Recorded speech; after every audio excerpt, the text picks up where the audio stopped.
2000년 전 로마 식민지 시대에 유대 지역의 한 총독이 목수 출신 유대인에게 사형 선고를 내립니다. 그 사람은 온 사방이 지켜보는 가운데 나무 십자가에 달려 처참하게 죽었습니다. 그리고 그를 따르고 추종하던 제자들은 뿔뿔이 흩어졌고 당시 시대의 지식인들은 그의 이름을 기억조차 거론조차도 하지 않았습니다. 그리고 그로부터 수십 년 후 한 사람이 세상에서 가장 세련되고 지적인 도시 고린도 지역에 예수님께서 십자가에 죽으셨다는 복음의 소식을 들고 그 타락하고 그 퇴폐하고 혼돈스러운 지역으로 들어갑니다. 그는 거창한 철학의 지식을 들고 들어가지 않았습니다. 그는 화려한 웅변 기술도 없었습니다. 그는 스스로 고백합니다. 그가 전한 것은 오직 한 가지, 십자가에 못 박힌 예수 그리스도, 그 복음의 메시지, 그 중심의 목적의 메시지만 가지고 그는 그 고린도 지역에 들어갔습니다. 그런데 이 메시지를 들은 사람들의 반응은 어땠을까요? 뻔하죠. 분명히 고린도 지역은 어떤 지역이라고 그랬어요? 다문화의 지역이기 때문에 외국 문물이 많이 들어오고 또 알 수 없는 뿌리 없는 신앙 종교들이 들어와 창궐한 지역이야. 타락과 음란과 퇴폐와 이방신들의 창궐함을 통해 말할 수 없는 소돔과 고모라 같은 도시였었어요. 그 지역에 정착하고 있는 유대인들은 고개를 절레절레 저었고 주인인 헬라인들은 비웃었습니다. 그러나 그 미련하고 그 무가치한 전도 메시지, 십자가에 못 박힌 예수 그리스도가 하나님이시며 그가 우리의 구원자이심을 믿으라 라는 그 말, 그 한마디의 기쁨의 소식, 이 전도의 메시지가 결국 대제국이 바뀌었고 온 인류의 역사가 바뀌었습니다. 그래서 오늘 이 자리에 저와 여러분들이 이 자리에 앉게 되었던 것을 여러분 다시 한번 상기하시기 바랍니다. 오늘 본문 고린도전서 1장 18절에서 25절은 왜 하나님은 가장 약하고 수치스럽고 미련해 보이고 이런 AI 시대에 아무런 쓸모없고 가치없는 이 전도라는 방식으로 지금도 세상을 구원하려고 하시는가? 그 이유가 무엇인지 한번 나눠보도록 하겠습니다. 여러분, 세상은 참 이상합니다.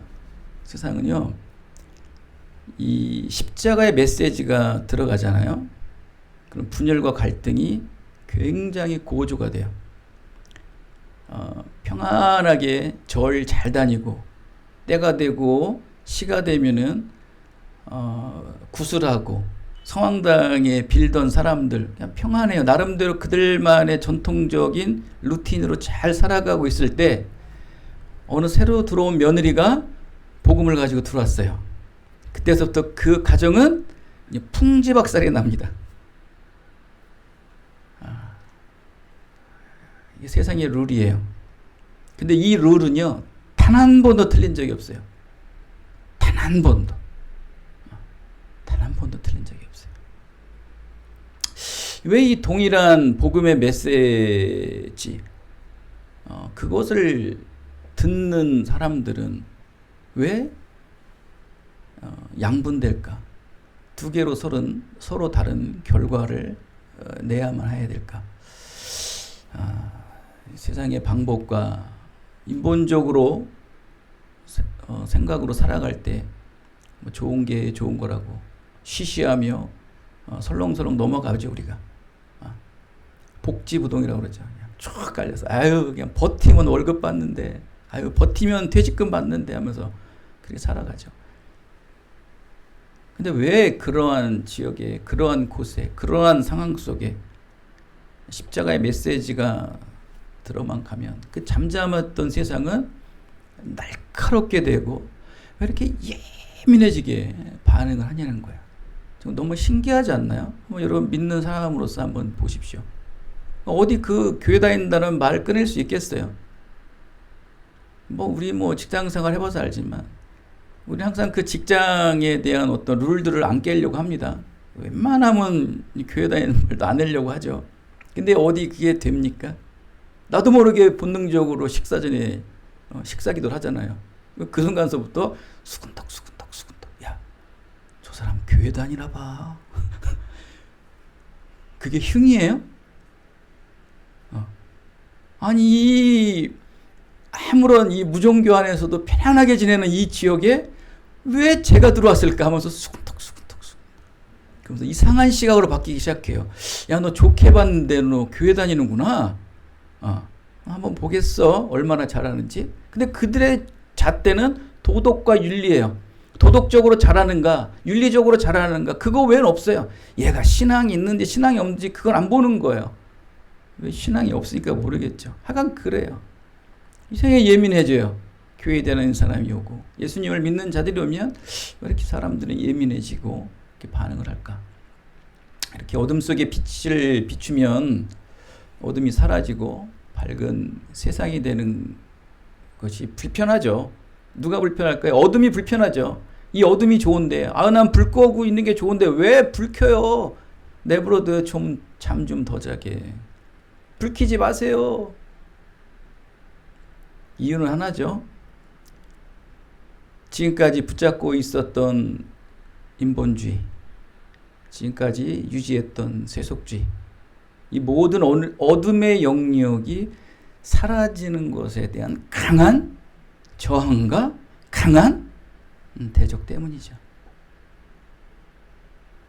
공중 권세 잡은 사단 마귀, 그들이 결국 이 세상을 지배하고 있는 인본주의와 세속주의의 삶을 바꾸려고 하는 이 기독교 그리스도인들에 대한 저항과 반항이에요.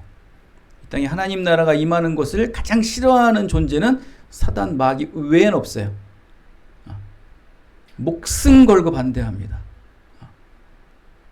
그래서 하나님 나라가 임하는 가장 먼저 사단이 공격하는 데는 어딘지 아십니까? 하나님 나라가 임하는 가장 시작점인 교회와 가정이에요. 교회와 가정, 거기를 가장 먼저 파괴합니다. 그러면 어떻게 됩니까? 자동적으로 다 파괴되는 거예요. 저는 미국이라는 나라에 대해서 참 대단한 나라라고 봐요. 저는 오늘 말씀과 약간 벗어난 얘기지만 미국은 참 대단해요. 미국은요, 한 나라가 이렇게 공산주의가 되거나 어떤 독재주의가 되면은 그 나라에 직접적으로 개입을 안 해요. 참 대국이에요. 그 독재나 그 어떤 공산주의를 장악하고 있는 그 본체를 두들기는 거예요. 중국이나 러시아를 두들기는 거예요. 그래서 그 억압받고 있고 핍박받고 있는 나라들의 그들의 영향력이 없게 잘라버리는 거예요. 그리고 너희들의 자생적인 민주주의를 위해서 네 나라는 지켜나가려는 거예요. 너무 멋있지 않나요? 근본적인 뿌리를 잘라버리는 거예요. 그래서 러시아를 공격하고 중국을 공격하니까 어때요? 그에 관련된 베네수엘라니 여러 나라들이 다 힘들잖아요. 이란 같은 나라들이. 몸통을 잘라야 되는 거예요. 마귀들도 마찬가지예요. 마귀들도 누굴 자릅니까? 가장 하나님의 나라가 임하는 가장 시작점인 그 근본의 뿌리를 공격하는 거예요. 그것이 바로 가정. 가정 속에서 누구? 부부예요. 부부를 갈라놓고 부부를 문제 삼으면 그 가정은 파탄나는 거예요. 자녀와 가정의 문제 때문에 파탄나는 가정은 별로 없어요. 그러나 부부가 파탄나면 그 가정은 다 파탄되는 거예요. 그 부부, 가정을 파탄시키죠? 그다음 교회예요. 이게 사단의 공략이에요. 끝까지 저항을 하는 이 사단 마귀. 우리는 끊임없이 이겨내야 되는 거예요. 십자가 복음을 전했을 때 만약에 여러분 사람들이 반응이 없다. 여러분 생각해 보셔야 돼요. 여러분들이 상대방에게 교회를 다녀라, 예수님을 믿어봐라 그러는데 반응을 안 보여요. 이건 여러분의 문제라고 저는 봅니다. 복음의 문제는 아니에요. 이건 여러분의 문제예요. 여러분이 십자가를 제대로 체험하지 않았기 때문에 그런 거예요. 여러분이 십자가를 제대로 체험을 하면 여러분에서 전하는 그 말 속에 마음이 나가는 거거든요. 그때 상대방들은 소스라치는 거거든요. 이거 뭐지 하면서 반응을 하는 거예요. 그렇기 때문에 여러분이 가는 곳곳들마다 여러분의 공동체, 여러분의 조직들이 예민해지고 반응하는 거예요. 당연한 거예요. 그럼 여러분 온전한 사람이에요. 그걸 봐서 여러분은 온전한 그리스도인이라는 것이 증명되는 거예요. 반응 없는 복음이 순수한 복음은 아니에요. 반응을 일으켜야 돼요.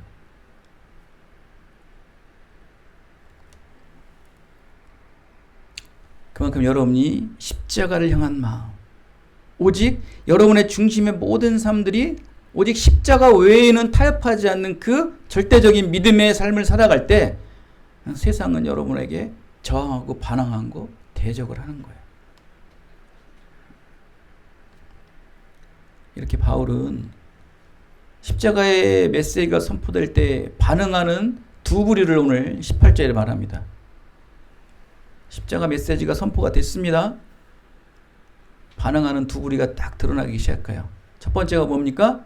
멸망하는 자들, 또 다른 하나는 구원받은 자들. 멸망하는 자들과 구원받은 자들의 이 두 부류가 딱 돌출이 되는 거예요. 십자가의 메시지가 전달되었을 때. 여러분에서 구원받은 자들은 누구일까요? 고린도전서 1장 2절에 이 고린도전서의 가장 핵심적인 주체자인 바로 예수 안에서 거룩하여진 부름받은 성도들이에요. 그들이 바로 구원받은 자들이고, 멸망하는 자들은 누구일까요? 사단 마귀가 심어놓은 불신자들인 가라지들이죠. 이들이 세상에서는 몰라요. 다 같이 융화돼서 잘 믹싱돼서 살아가는 것 같지만 예수 그리스도의 그 복음의 메시지가 전하는 순간 그들은 완전히 갈라지게 돼요. 멸망하는 자, 구원받는 자. 이게 오늘 사도 바울이 말씀하는 복음의 메시지예요. 근데 왜 갈라지는데 전도해요? 어떻게 우리는 분열자예요. 파괴자예요. 복음을 전하는 자. 우리는 전도해야 되잖아요. 이렇게 멸망하는 자, 구원받은 자들이 이렇게 양분이 되고 갈라지는데 왜 복음을 전해? 그냥 좋은 게 좋은 거라고 살죠.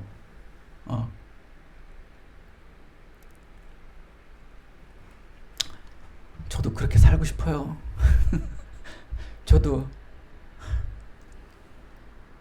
직장 생활 하지만 그냥 이 목사라는, 전 요즘에 이제 목사라는 소리도 안 해요. 목사라 그러면 너무 기대치가 높아. 그냥 막 현미경으로 봐요. 이거 어떻게 말하는 말이야. 그래서 카톡 보니까 목사인 것 같은데, 그래서 아니에요. 그냥 교회 열심히 다니는 사람이에요. 직분도 없어요. 그랬더니 그래서 카톡도 요즘에 다 바꾼 거 아십니까? 진짜예요. 프로필 다 바꿨어요. 너무 기대치가 높은 거야. 그냥 교회 다니는 사람도 기대치가 높은데 목사란 말도 못해. 예전에는 목사라고 그랬어요. 그게 경험이 있다 보니까 썩 좋지는 않더라고요. 왜 이 복음 전도를 아직도 하나님께서는 사용하고 계실까? 또 십자가의 복음을 왜 전하라고 할까? 분명히 분열되고 갈라지는데 왜 전하라고 할까? 왜 전하라고 할까요? 여러분이 좀 말씀 좀 전해주세요. 왜 전하라고 할까요? 여러분도 힘들죠? 그런 갈등 있기가. 교회 다니게 되면 수요일날 예배도 가려면 일찍 연장 근무도 못하고 주말 근무도 하면 안 되고 제약되는 게 너무 많지 않습니까?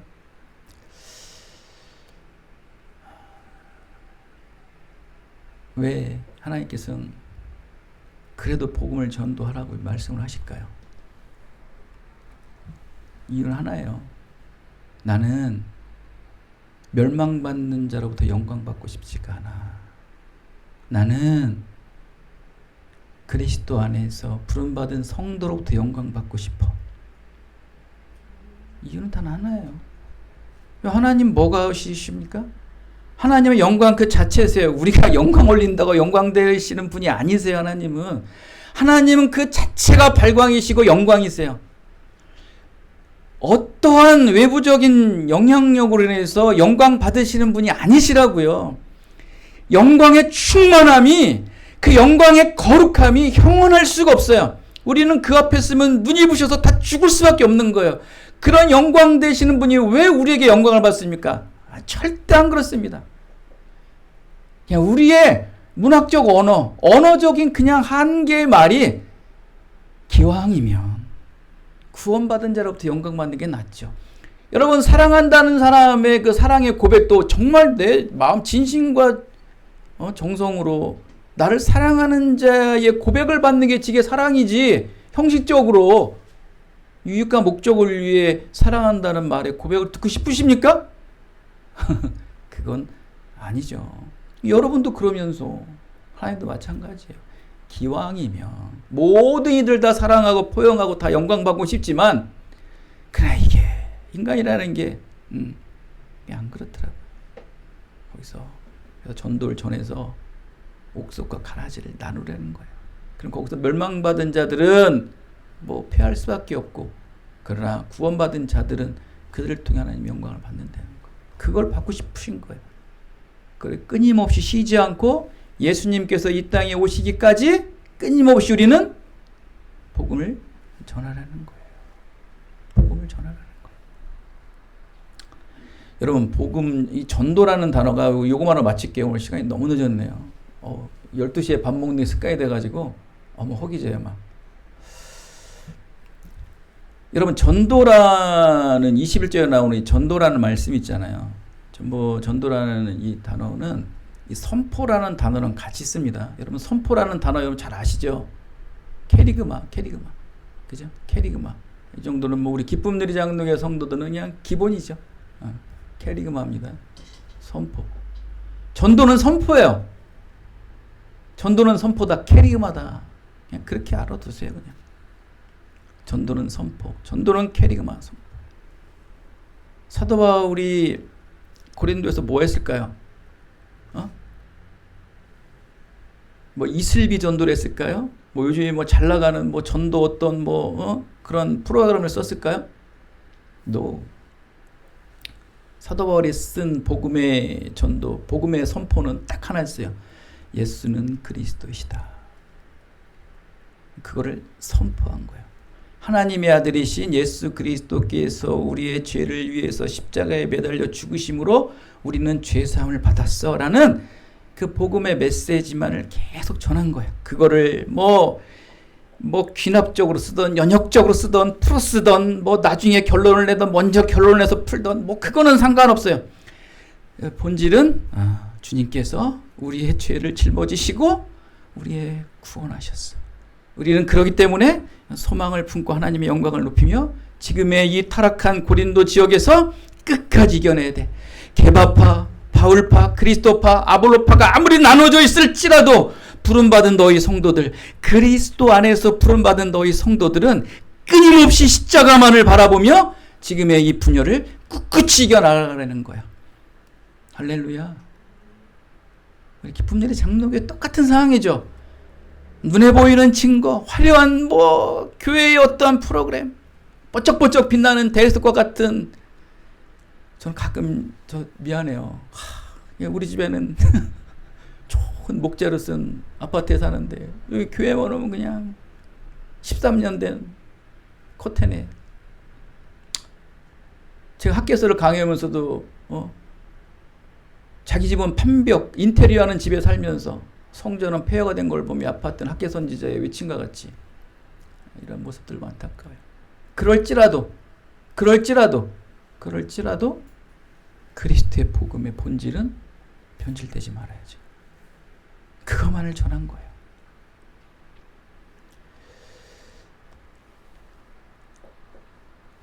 여러분, 전도는 이렇게 그래서 전도는 미련한 거예요. 아무 무가치도 없어요. 여러분 그 전도한다고 변할 것 같아요? 절대 안 변합니다. 분열되고 미워하고 증오만 생길 뿐이지. 여러분 전도해 보십시오. 믿지 않는 사람들 여러분 전도해 보십시오. 제가 맨날 늘 입버릇처럼 얘기하는 게 뭡니까? 친하게 지내는 사람인데 그 친구랑 이제 갈라서야겠어. 근데 어떻게 할 수가 없어. 이건 어떻게 하지? 딱 하나 있죠. 교회 갈래? 뭐 사랑하는 사람끼리 라면 먹고 갈래? 그러면은 그게 되게 좋은 소식이라며요. 근데 우리 그리스도인들에게 나쁜 소식은 교회 갈래? 그러면 그 친한 친구랑 금방 갈라져요. 여러분 사귀는 뭐 혹시 뭐 남녀지간 있으십니까? 그분이랑 갈라지고 싶으세요? 그럼 그러세요. 교회 갈래? 맨날 얘기해 보세요. 헤어져 이제 그만.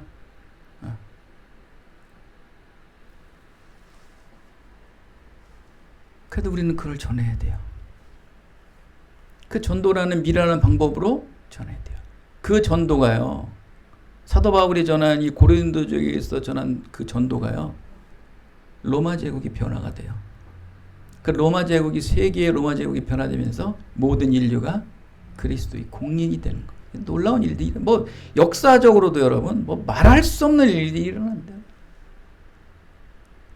그 중심에 그리스도를 믿는 십자가를 믿는 한 사람의 캐리그마예요. 여러분 대단한 거 하지 마세요. 그냥 갈라지던 말던 작정하시고 선포하세요. 예수는 그리스도야. 교회 다녀. 그의 반응이 냉하게 오던 뭐 어떻게 오던 상관없이 여러분은 그것을 전해야 될 운명이에요. 운명. 부득불 해야 되는 거예요. 부득불.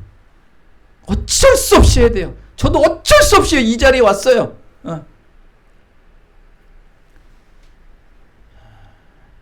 여러분 지금 이 세상에 이 복음을 물타는 세력들이 얼마나 많은지 아십니까?